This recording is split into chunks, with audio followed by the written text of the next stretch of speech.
And you're looking at a live shot of downtown Los Angeles tonight, where protests over immigration raids have been going on now for days.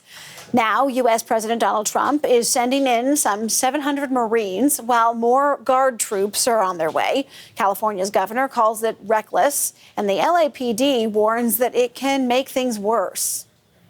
Steve Futterman's on the ground for us in Los Angeles. Steve, paint a picture for us here. What's the scene behind you there? Well, behind me, Sarah, is the federal building. This is one of a number of buildings where the crowds have been gathering over the last few days. Now, right now, this is a very festive, I would say almost a bit of a party atmosphere. People here with flags and signs. If you can see at the very top row, you may not be able to tell, they've established a skirmish line. That's where law enforcement is to prevent anyone who might want to try to go in from going in.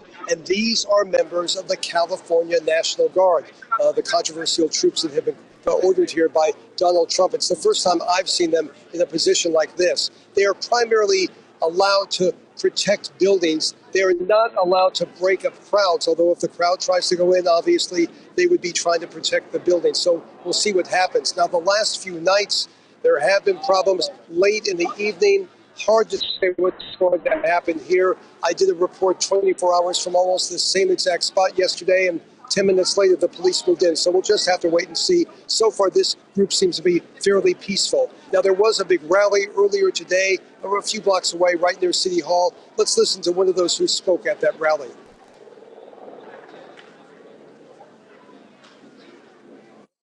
Okay, I thought we had the clip. We don't. But it was a very peaceful rally, and these were largely union members there protesting the detaining of immigrants who are here undocumented.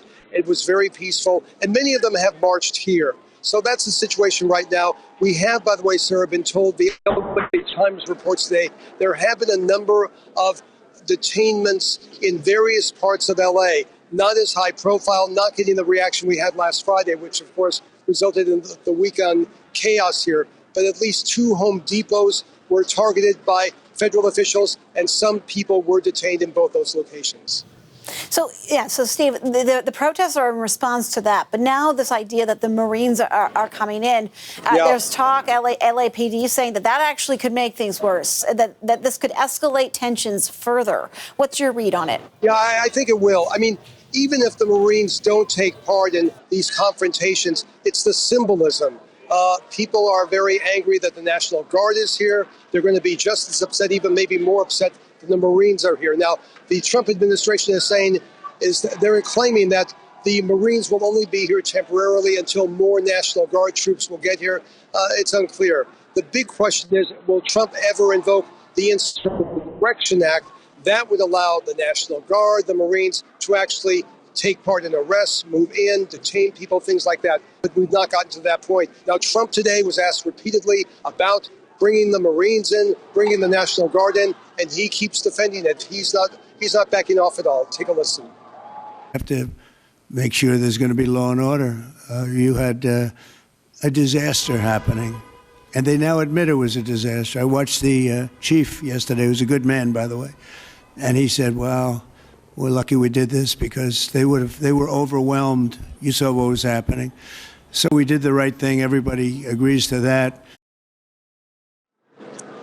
Well, that's not really true. A lot of people disagree, including the California governor, including the California attorney general. They filed a lawsuit today demanding or asking the court to force Trump to remove the National Guard from here. They say there's no need to have the National Guard. They can bring in enough people on their own. So it's a bit of a wait-and-see situation. No violence today. Still some tense moments at times. But I think things have definitely cooled off today compared to yesterday. However, big cautionary note. It's been the late evening when most of the really bad violence, bad confrontations have taken place, and it's still daylight here, Sarah. Steve Futterman for us in Los Angeles. Thank you. Thanks, Sarah. My next guest is no stranger to covering protests in the U.S. He's been doing this for decades. On Saturday night, while on assignment, he was hit by a projectile, hospitalized, and underwent surgery. Nick Stern is an independent journalist who works with several UK media outlets, and he joins us now from Long Beach Memorial Hospital in Los Angeles. Nick, how are you doing? I've been better, if I'm honest. It's not been a great few days. So you're lying in a hospital bed now talking to us, and I'm so sorry for what's happened to you. But walk me through what did happen as you experienced it, or what I'm assuming you can remember it all. Talk to us about that. Yes, covering the protest after an ice raid in Paramount, California, which is 20 miles from the center of Los Angeles. And a lot of locals turned out, a lot of the community turned out to complain about the ICE operation. And this turned to basically a standoff between LA Sheriff's Department and the community. Projectiles were thrown, Sheriff's Department started firing less lethal pepper spray and flashbang type of projectiles. And this carried on through the night. And around 9 o'clock, I was photographing a group of people that were doing nothing more than waving Mexican flags. And I got hit by a projectile in my leg and felt excruciating pain.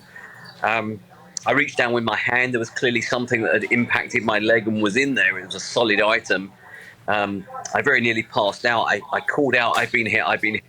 Fortunately, was rescued by protesters that literally picked me up and carried me to safety.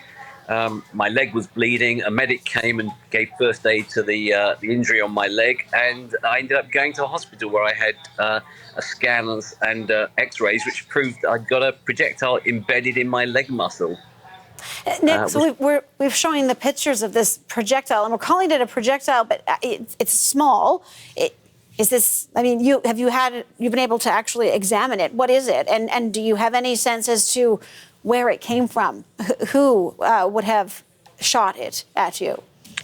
Yeah, I don't have the device because the hospital sent it to the lab, but I know what it is through research, and it's basically an explosive device, like a flashbang.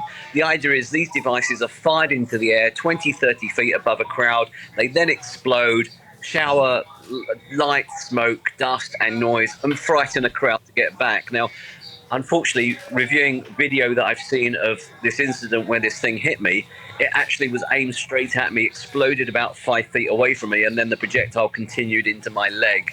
It's about 3 inches long and about 1 inch diameter. And that was embedded in my right thigh. So, Nick, I mean, it's a scene of some chaos, certainly. But how are you, as a journalist, identifying yourself? What were you wearing that would have indicated that you were there covering this protest, not taking part in it? You know, so what I always do is I wear a press card around my neck. I'm carrying a large camera, and I make sure that I'm very obvious. I don't hide behind vehicles or behind street lights or things like that. I will walk and make it clearly obvious, very obvious of what I'm doing there.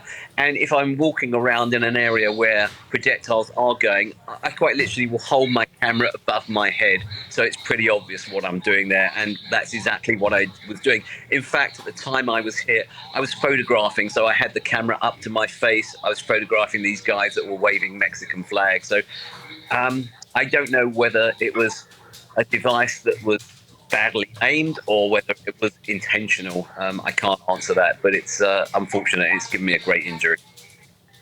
Unfortunate to say the least, for certain, and thank goodness it's not a even more serious injury from the way you described the way these projectiles work. This certainly could have potentially hit you elsewhere.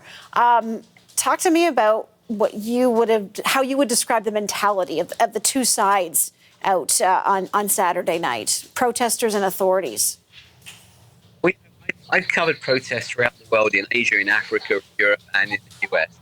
And what strikes me about law enforcement here in the US is there's this kind of attitude that we must.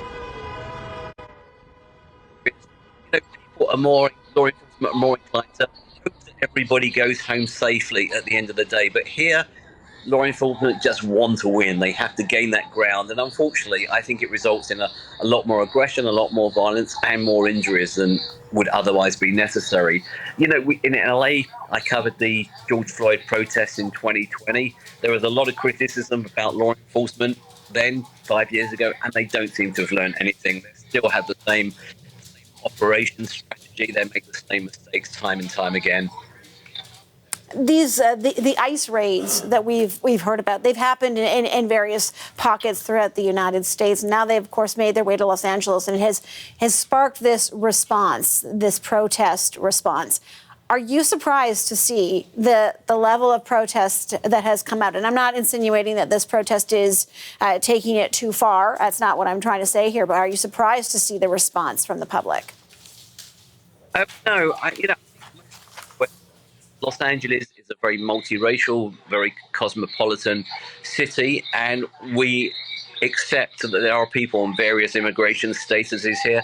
I think probably everybody who lives in LA will have friends who are undocumented, who will have friends who are going through the document process, who will have people at various stages of the process. It really doesn't matter. It really doesn't matter. I have a 3-year-old. The second year of life, we have Annie, who's undocumented. That wiped my daughter's butt and took her to the park and was a mother to her for a year. Doesn't matter. She's done documentation. Now she's living in fear. Nick Stern, thank you so much for speaking to us from that hospital bed in Los Angeles. Nick Stern is an independent journalist in Los Angeles covering the protest and found himself injured and taken to hospital. Appreciate your time. Thanks. Thank you.